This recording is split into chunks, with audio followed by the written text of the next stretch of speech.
Assalamualaikum students of class 9th. Our topic is lines and angles. Exercise 6.2. कल भी हमने parallel lines and transversal के बारे में पढ़ा। आज हम पैरेलल लाइंस एंड ट्रांसवर्सल के ऊपर जो 3 प्रॉपर्टीज हैं उन्हीं पे कुछ क्वेश्चन सॉल्व करेंगे।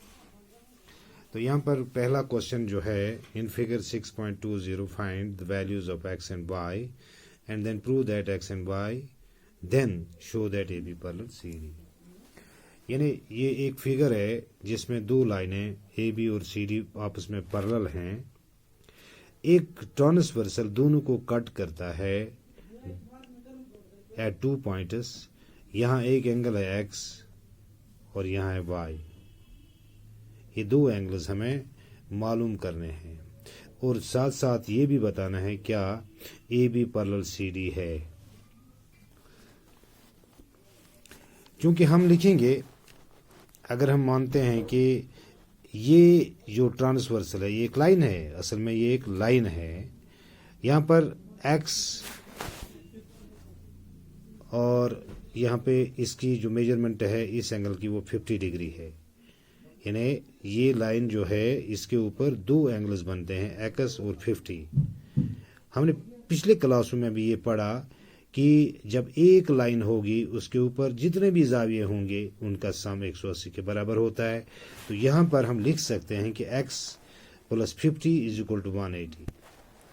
तो सोल्यूशन हम लिखेंगे x + 50 = 180। इससे हम क्या कहते हैं, लीनियर पेयर एंगल्स।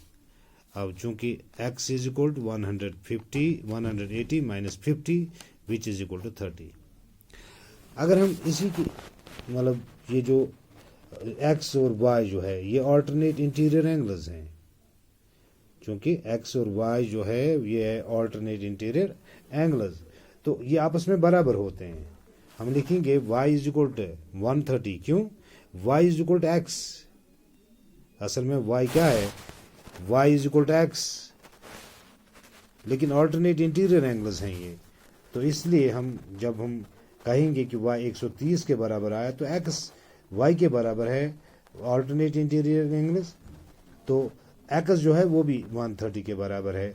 लेकिन असल में x और y जो है ये क्या है, ये ऑल्टरनेट इंटीरियर एंगल्स हैं। When alternate interior angles are equal, lines are parallel. क्योंकि हमने पढ़ा if 2 lines are parallel and a transversal cuts them, then each pair of corresponding angles are equal, then each pair of alternate interior angles are equal, and the angles on the same side of the transversal are supplementary। यानी transversal के एक ही तरफ में जो angles हैं तो उनका सम होता है 180 के बराबर। तो इसलिए हम कह सकते हैं कि x और y जो है ये ऑल्टरनेट इंटीरियर एंगल्स हैं, इसलिए ए बी सी डी के पैरेलल है, या A D parallel C D, A D parallel C D जो हमें बताना था, A D parallel C D ये असल में यहाँ पे पैरेलल है। यानी A B parallel C D. इस तरह से हमें ये क्वेश्चन कंप्लीट हुआ। अगर हम इसी तरह एक और क्वेश्चन देखते हैं कि एक फिगर है यहाँ पर जिसमें A B parallel C D parallel E 3 lines हैं, A B parallel C D parallel E F, और y = z। यहाँ पे ये x है, ये y है और ये z है। यानी इस एंगल का रेशो और इस एंगल का रेशो वो बराबर है 3:7।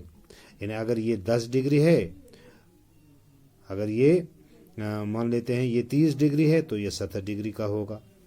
बहरहाल यहाँ पे हम लिखेंगे A B parallel C D and t is a transversal, therefore x + y = 180।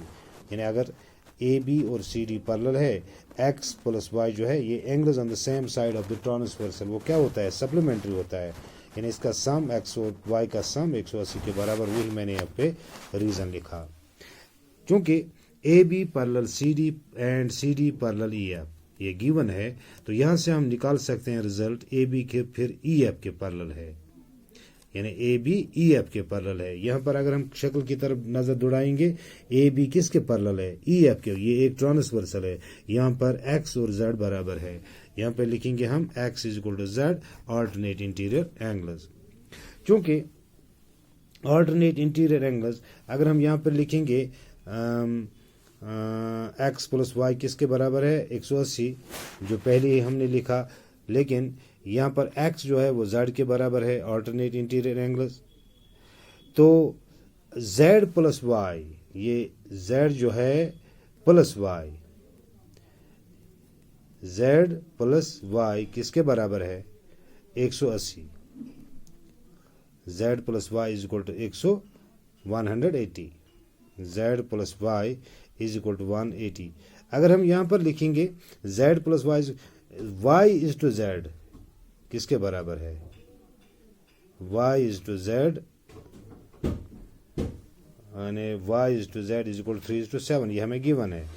यहाँ पर हम लिखेंगे y by z is equal 3/7, तो यहाँ पे क्रॉस करेंगे 7y इज इक्वल 3z और y इज इक्वल 3z/7। अब इसी को हम a में यूज़ करेंगे 3/7, यूज़ करेंगे 3/7 is equal 3/7 is equal 3/7, y को हम y जो है वो 3/7 z के बराबर है। इसको हम किस में इस्तेमाल करेंगे, ए में, यानी फर्स्ट में हम जब इसको इस्तेमाल करेंगे तो हमें क्या मिलेगा, z प्लस 3/7z किसके बराबर होता है 180।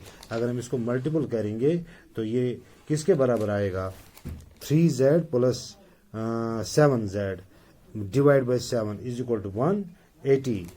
अब 3z और 7z को हम ऐड करेंगे, 3z और 7z को हम ऐड करेंगे तो ये कितना बनेगा 180, ये 10z बनेगा divide by 7 is equal to 180। तो 10z जो है इसको हम ज़रब, ये बराबर है 180 इंटू 7, तो टोटल में ये किसके बराबर आ गया 126। Since X is equal to Z, since X किसके बराबर है जेड के बराबर, ये ऑल्टरनेट इंटीरियर एंगल्स है। एक्स जो है जेड असल में किसके बराबर आ गया 126, इसलिए एक्स भी 126 के बराबर होगा, यानी एक्स प्लस वाई किसके बराबर था हमें 180। यहाँ पर एक्स असल में किसके बराबर है जेड के बराबर, एक्स असल में एक्स और जेड किसके बराबर है, यानी एक्स और जेड ये आपस में बराबर है। यहाँ पर हमने लिखा X is equal to Z, X is equal to Z, लेकिन जेड जो है किसके बराबर आ गया 180, तो इसलिए एक्स भी जेड जो है वो 126 के बराबर है, इसलिए एक्स भी 126 के बराबर होगा। इस तरह से बहुत सारे सवाल हम कर सकते हैं जो पैरेलल लाइन्स एंड ट्रांसवर्सल के ऊपर हैं। ये क्वेश्चन जो है आप बहुत सारे क्वेश्चंस खुद भी हल कर सकते हैं। Thank you.